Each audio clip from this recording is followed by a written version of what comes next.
Dear students, welcome back and good morning. Sarthak study centre, the change of learning way. दोस्तों, यदि आपको सीखना है तो अभी सीखिए, क्योंकि यदि आपने अभी नहीं सीखा तो आप कभी सीख नहीं पाएंगे। तो जिस तरह मैंने कहा था कि आप लोगों के सामने मैं अगले वीडियो में लेकर आऊँगा सिंपल प्रेजेंट टेंस। मैं आज सिंपल प्रेजेंट टेंस के साथ आपके सामने उपस्थित हूँ। दोस्तों, आप जानते हैं कि प्रेजेंट टेंस 4 टाइप के होते हैं।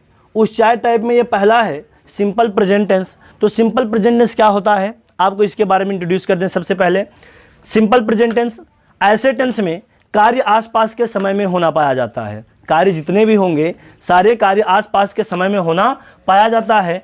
और आप पढ़ते हैं दोस्तों कि इसके सामने आप इसकी पहचान देखते हैं तो बताया जाता है ता है, ती है, ते हैं, ता हूँ। ये प्रेजेंट इंडेफिनिट टेंस की पहचान होती है। प्रेजेंट इंडेफिनिट टेंस की पहचान होती है ता है, ती है, ते है और ता हूँ आदि। ये जितने भी शब्द आते हैं ये सदैव सिंपल प्रेजेंट टेंस में रखे जाते हैं। सिंपल प्रेजेंट टेंस का ही दूसरा नाम होता है प्रेजेंट इंडेफिनिट टेंस, जिसको हिंदी में आप कहते हैं सामान्य वर्तमान काल या अनिश्चित वर्तमान काल।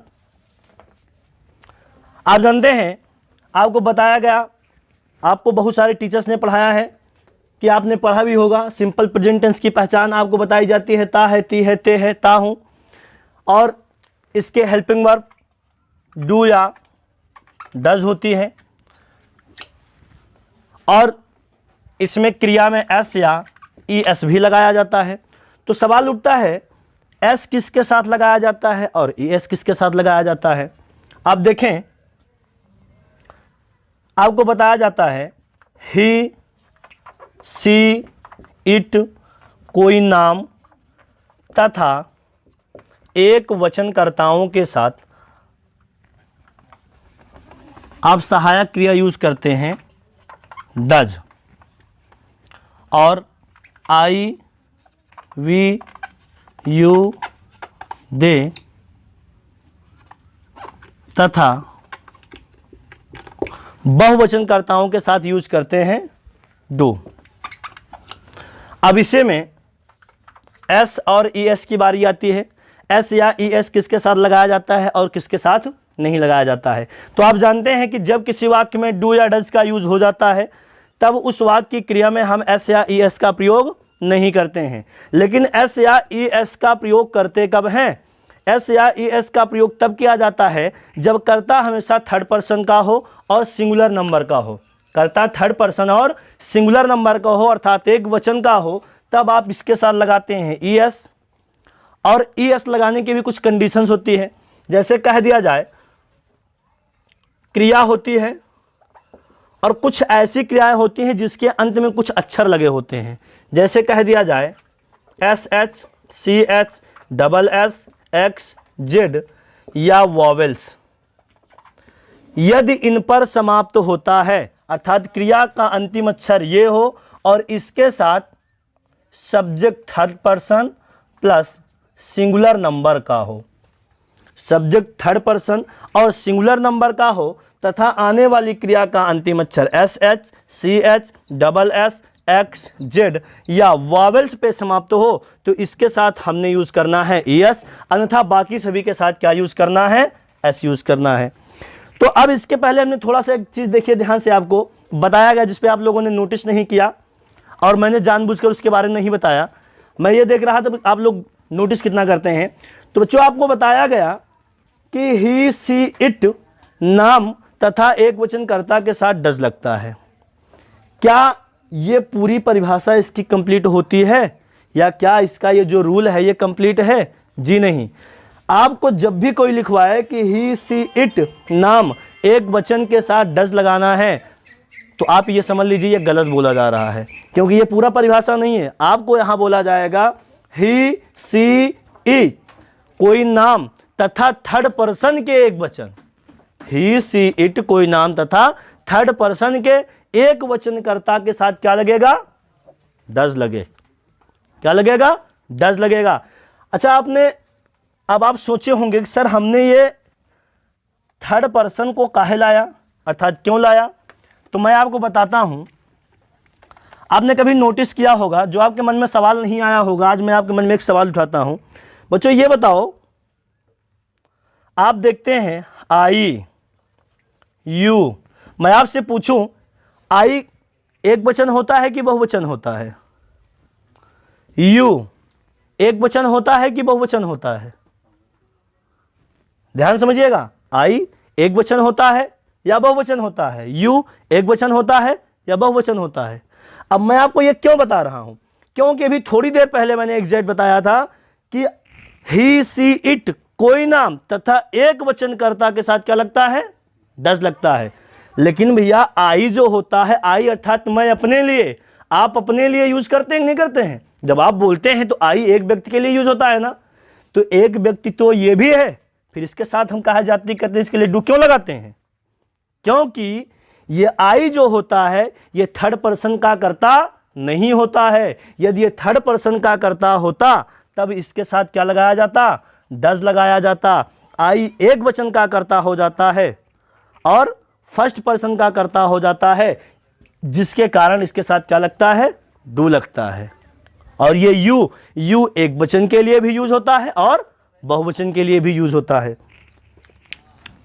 समझ में आ गया इतना? आगे देखते हैं। आपको पहचान बता दी गई, वश बता दी गई, और यदि वीडियो आप देख रहे हैं तो आपको जो भी टॉपिक अच्छे लगे आप कॉपी में नोट डाउन कर लीजिए, क्योंकि ये आपके लिए बेनिफिट होगा। आप चाहें तो नोट्स भी बना सकते हैं। ध्यान से देखिए भैया, आपको आज मैं बताता हूं इसके बारे में, इसका ट्रांसलेशन। आप सबसे पहले तो देखिए इसका पोजेसिव। आप इसके पोजेसिव के बारे में जानते हैं तो आपको बताया जाता है कि ही के साथ हिज यूज होता है, सी के साथ हर यूज होता है, इट के साथ इट्स यूज होता है, बॉय के साथ हिज यूज होता है, गर्ल के साथ हर यूज होता है, बहुवचन अर्थात प्लूरल के साथ डियर का यूज होता है, आई के साथ माई, वी के साथ आवर और यू के साथ योर का यूज होता है। इस टाइप में होते हैं। तो आप देख लीजिए, ही के साथ हिज, सी के साथ हर, इट के साथ इट्स, आई के साथ my, we our, boy his, girl के साथ हर, प्लूरल के साथ दियर, यू के साथ योर। तो इनका यूज आप कब करते हैं? जब किसी वाक्य में अपना शब्द आता है। जब किसी वाक्य में क्या आता है? जब किसी वाक्य में अपना शब्द आएगा तो आपको क्या यूज करना है? ये तमाम प्रकार की चीज़ों को यूज करना है। तो बच्चों आपको आज मैं इंग्लिश बेहद आसान कर दे रहा हूँ आपके लिए। आप बड़े से बड़े ट्रांसलेशन, अभी तक आप बहुत छोटे ट्रांसलेशन को बनाना सीखे होंगे, या कुछ बच्चों को प्रॉब्लम होती है जो छोटे ट्रांसलेशन भी नहीं बना पाते हैं। मैं आपको एक ऐसा नियम बताता हूँ जिससे आपके लिए बड़ा सा बड़ा सेंटेंस भी बिल्कुल ईजी हो जाएगा।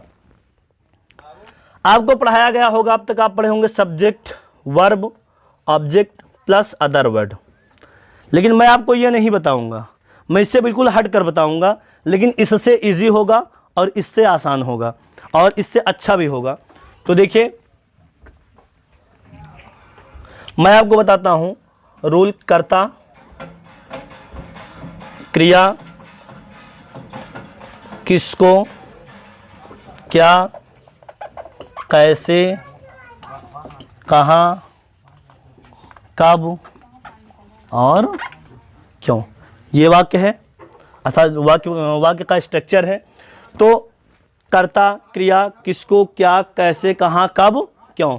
ध्यान से देखिए, इसमें किसको बराबर प्राणी होता है, क्या बराबर वस्तु होता है, कैसे बराबर साथ या कोई विधि अर्थात तरीका होता है, कहाँ बराबर स्थान होता है, कब यानी कि समय होता है, क्यों कारण होता है। तो बच्चों आप जानते हैं कि कोई व्यक्ति ऐसा होगा जो कार्य को करेगा, कार्य को करने वाला व्यक्ति क्या होगा? कर्ता होगा, और जो कार्य हो रही होगी वो क्रिया होगी। अब जब किसी कर्ता के द्वारा कोई कार्य किया जाएगा तो इस कार्य का प्रभाव जाहिर सी बात है किसी व्यक्ति या वस्तु पर पड़ेगा। तो जब किसी व्यक्ति या वस्तु पर इस काम का प्रभाव पड़े तो वो आपका बन जाता है ऑब्जेक्ट। और ऑब्जेक्ट आपके दो टाइप के होते हैं, एक लिविंग होते हैं, एक नॉन लिविंग होते हैं, यानी कि एक सजीव एक निर्जीव। तो जब भी आप किसी ट्रांसलेशन को करेंगे ध्यान दीजिएगा कि सजीव ऑब्जेक्ट को सदैव पहले लिखा जाता है। यदि आप निर्जीव को पीछे लिखेंगे वाक्य सही होगा, लेकिन यदि सजीव के रहते आप निर्जीव को आगे लिखेंगे तब आपको वाक्य गलत हो जाएगा। और जब दोनों यानी कि सजीव और निर्जीव दोनों ऑब्जेक्ट एक साथ कभी भी आए तो आपको सजीव वाले ऑब्जेक्ट को कहाँ लिखना है, पहले लिखना है। फिर आगे देखिए, फिर आगे दिया है कैसे। कैसे में कोई तरीका होगा या किसी के साथ आप कोई काम करेंगे। जैसे कहा जाता है वह मोहन के साथ बाजार गया, वह मोहन के साथ बाजार जाता है, वह कलम से पत्र लिखता है। तो ये क्या हो गया, ये साथ हो गया, ये क्या हो गया, साथ हो गया। अब तरीका क्या है, जैसे कहा जाए वह जोर जोर से हंस रहा है, वह जोर जोर से रोता है, तो ये क्या हुआ, ये तरीका हुआ। फिर आगे इसके बढ़ते हैं। इसके बाद बारी आती है कहाँ, यानी कि स्थान की। जैसे कहा जाए वह बाजार गया, तो बाजार जाना, बाजार क्या है, स्थान है। लेकिन जब जाना और आना यानी कि कम और गो क्रिया आती है और इनके बाद कोई स्थान आए तो सदैव स्थान लिखा जाता है, बाकी क्रियाओं के साथ ऐसा नहीं होता है।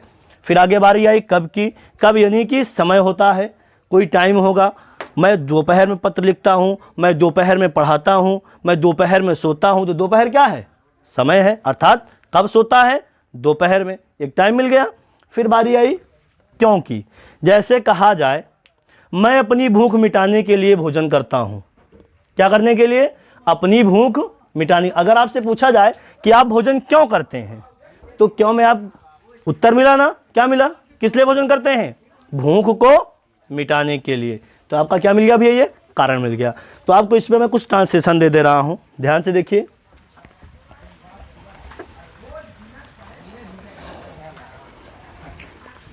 जैसे कहा जाए, इसमें बताया जाए आपको मैं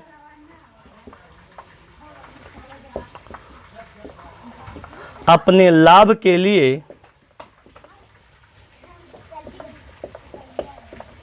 दूसरों का शोषण करता हूं। बोला गया मैं अपने लाभ के लिए दूसरों का शोषण करता हूं।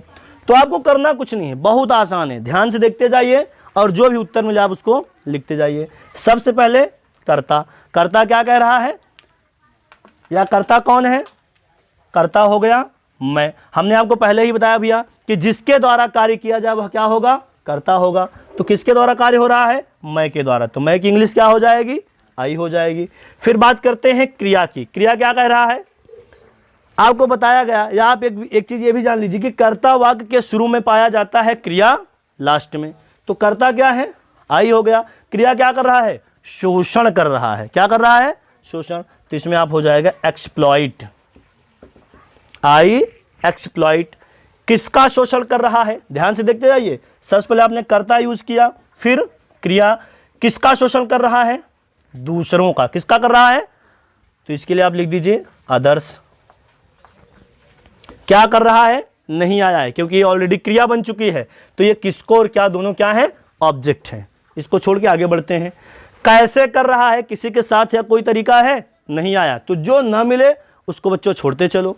फिर आगे आते हैं, कहाँ कर रहा है, घर पर, बाहर, कहाँ कर रहा है, कुछ दिया है स्थान, नहीं दिया, इसको भी छोड़ दीजिए। कब कर रहा है, दिन में कर रहा है, रात में कर रहा है, कब कर रहा है, कुछ पता है, नहीं, तो इसको भी छोड़ दीजिए। क्यों कर रहा है, अब वाक्य में आपको उत्तर मिलता है अपने लाभ के लिए। क्यों कर रहा है, अपने लाभ के लिए। तो के लिए का प्रीपोजिशन क्या हो जाएगा, फॉर। फिर अपने लाभ का तो ये हो जाएगा आई एक्सप्लॉइट अदर्स, फॉर। अब देखिए आई है तो आई का अपना क्या हो जाएगा, माई। लाभ का हो जाएगा प्रॉफिट।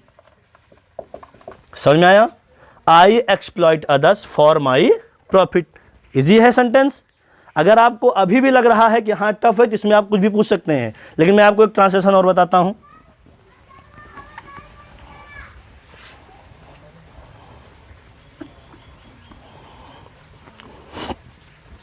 जैसे कहा जाए मां अपने इकलौते बच्चे के लिए, मां अपने इकलौते बच्चे के लिए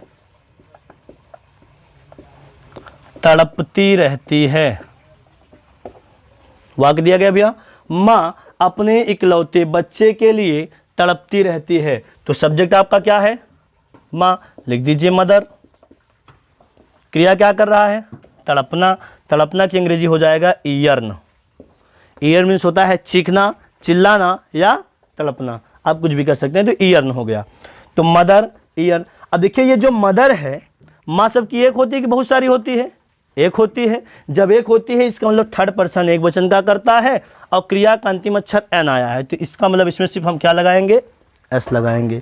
तो मदर ईयर्न्स किसको तड़पती है या किसके लिए तड़पती है? अपने इकलौते बच्चे के लिए।